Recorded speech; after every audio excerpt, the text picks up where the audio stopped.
Climate talks at the United Nations COP28 summit went into overtime in Dubai.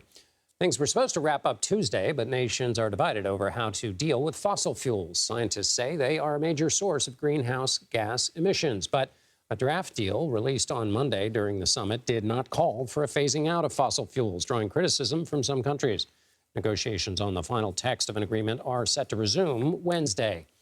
For more, Ben Tracy joins us now from Los Angeles. So, Ben, what do we know? What can we expect in terms of this draft on Wednesday? Well, that's what everyone is waiting to see right now. They basically have been working on a draft overnight Dubai time, and they have announced that in the next couple of hours they're going to release that new draft and then have a new session in the morning, Wednesday morning Dubai time, to get everyone back together and try to find consensus. So what we'll be looking for in this next draft is to see if there is any movement towards that consensus. Is there more language about fossil fuels? I don't think anyone at this point expects it miraculously. There's going to be a call for a phase out of fossil fuels given the opposition from some of the oil producing countries. But I think we'll be looking to see, is there language around a phase down of certain fossil fuels or language around transitioning away from fossil fuels? And then the question will be, is that good enough for the vast majority of nations that want to see some really aggressive language in this final agreement about ending the use of fossil fuels?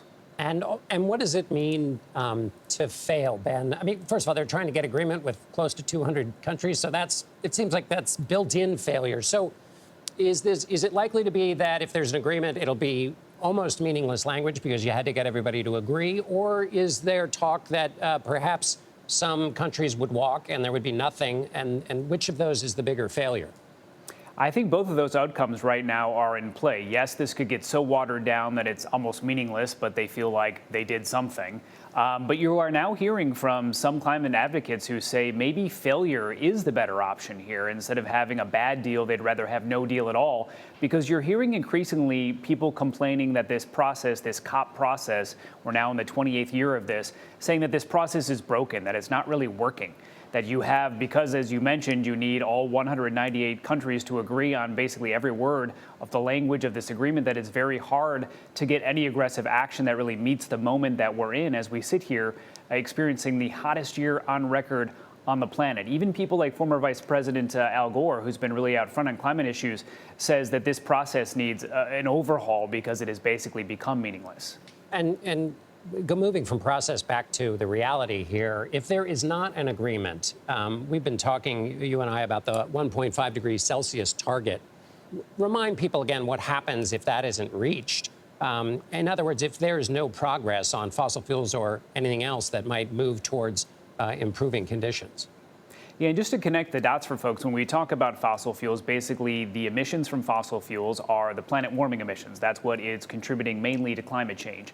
And so climate scientists have said by the year 2030, we need to reduce those emissions by 43% and then reach what they call net zero by 2050. So the math, if you look at the math and if you look at the science, there's no way of really getting there if you don't aggressively phase down our use of fossil fuels and then eventually eliminate them. Now, some folks would like to say there is technology available where you could still burn fossil fuels and you would capture the carbon and sequester it. But the reality is that that technology right now is not widely available and it's very expensive. So that is not seen as an actionable response to the crisis that we're in. So if we go beyond 1.5 degrees, scientists say we will increasingly endure some of the worst impacts of climate change. So the goal is to avoid that by keeping temperatures below 1.5. We should be honest, though, and say that we are already at 1.3 degrees of warming. So the odds of keeping it below 1.5 are very slim right now. We're on track for about twice as much warming as 1.5, about 3 degrees Celsius.